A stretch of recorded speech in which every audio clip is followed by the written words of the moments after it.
Now, this is an important secret. Growing up, a lot of people would disagree about biblical stuff. And I was a pretty brainy kid who played a lot of video games and board games, so I kind of always think tactically and like in what if scenarios. And I always like to win, so I always try really hard to be victorious and correct. I don't have an instinct to be right. I have an instinct to be correct. I don't like it when the church teaches you foolish things because they didn't do their due diligence. Oh, sorry, I just had a sandwich. Okay. If I'm saying something you don't agree with and you think is wrong, or anyone says something you don't agree with or think is wrong, you can ask God. Remember the rule to get God to answer is you just poke him in the eye until he tells you. And he'll tell you. He might send someone to say something that clicks, like it feels like all the pieces are falling into place.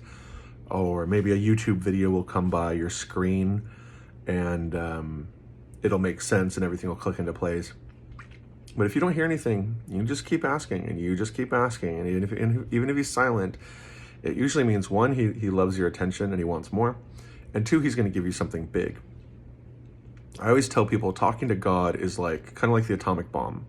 During World War II, all these Christians throughout the United States were praying for the war to end. Everyone was praying so much that there was like almost no room in any of the churches. And, right when it seems the war is going to go on forever, boom, the sun is dropped. I believe the biggest bomb at the time was big enough to take out a house, and then that one was like dropping the sun. So it's the same way. So for example, I really want to work with a coworker. I really want her to work for me. So I would ask God, what can she do for me? What can she do for me? What can she do for me? I think I asked him for like 3 weeks. It's just nothing. But I know how to use superpowers and I know how to use my gifts, and you just keep asking. Because it says in the Bible, because of your tenacity, you'll get what you want. Ask and you'll receive, seek and you'll find, knock and the door will be open. And all of a sudden, like 3 weeks later, I get this really powerful dream, like a prophetic word of knowledge, a little bit of prophecy in it, because it had that kind of real strong push to it. And I saw this coworker working on kids content, making stories and overseeing animations and other things for kids. And I was like, wow, I never would have thought to put her there. Okay. And that has been my approach to any time I disagree with someone. My mom said Dungeons and Dragons was evil. I thought it wasn't. I thought it was pretend, like watching a movie. You watch movies about Bible stories that have demons in them. Okay, is that bad? Is it bad for an actor to play the part of a demon for a story so people can know the truth about the Bible and Jesus? And so I asked God, and then he had a friend break it down for me. And then I asked God again, and a friend broke it down for me, and I asked God again, and the friend broke it down for me. And I thought, okay, that was like 3 times, and it really makes sense. And there's this common thought in Christianity that women can't be pastors. And so I went and talked to God, and then he showed me that they could. And in the very beginning, right, God says,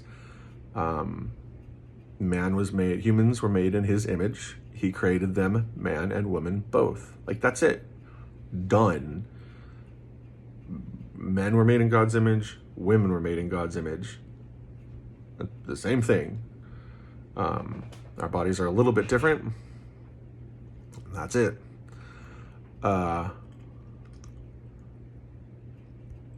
And so I've always done that. I wanted to know about aliens one time. I was like, I was in a bad mood, and I was like, God, I want the Bible in an audio form, and I want it in like 24 hours, like 24 hours in Bible form, and I want it from a scientific point of view. I'm tired of everyone confusing me and telling me their own thoughts on the Bible. I want it from a scientific point of view, God, and I want to know about aliens.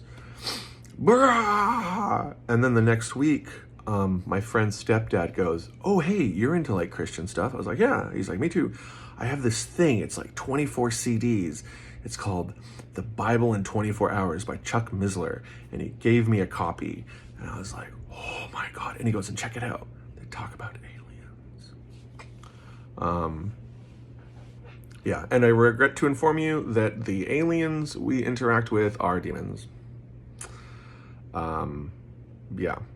All around the world, different cultures talk about the star children that come down and breed and try to... Well, you know what? Listen to The Bible in 24 Hours by Chuck Missler. He explains it a lot better, but basically, a bunch of different researchers found out that one, I think it was always women that were getting abducted, and two, when they brought up the name of Jesus, the aliens ran away. And three, here's the big one. This one's really good.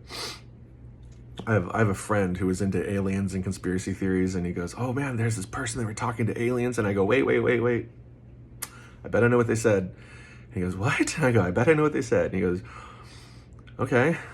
And I go, okay, one, Jesus isn't the Son of God. Two, he didn't die. And three, they have something for the rapture. Like they're going to say, we're going to take you up sometime, but we don't know when. We haven't decided when. Because the rapture is towards the end of time when God takes all of his believers up to heaven. And he goes, how did you know that? 1/3 of everything aliens have talked about is Jesus isn't the Son of God and he didn't die. Why would that be so important? Because if you're a demon, you don't want people to know Jesus and have love and joy and safety and protection and hope. Anyways, so the moral of the story is, if I say things and you go, that can't be right, don't come to one of my conferences or one of my talks until you've talked to God. Because in addition, another interesting story, one of the people I work with that you'll meet eventually, Regina, she always tells me, you should be kinder. You'll help more people come to Jesus. You should be kinder. And I looked at her and I said, I don't know where this kindness you think I have is. I have like some kindness, but I'm not you.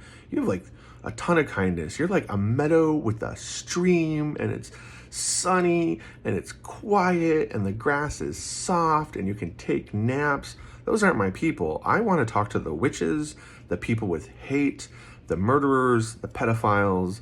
I want to talk to society's rejects. I want to talk to the people who are so hurt and so catastrophically damaged they have no hope. I go out to those people, and to those people out in the desert, in the darkness, I have to be able to scream, don't eat that, that's a rock. Don't drink that, that's poison. This is water. It's only a little bit. Sip it. Don't spill a drop. They can't take a shower with this water because it's all we got. So I have to be able to be really harsh and mean when I have to, because I have to save people from death. I'm like, that is my gift set. That is the ballpark I play in. If I give people extra kindness, they're going to misread it and die. And she goes, okay, well, can't you be a little kinder? And I go, no. One, that's expensive for me emotionally.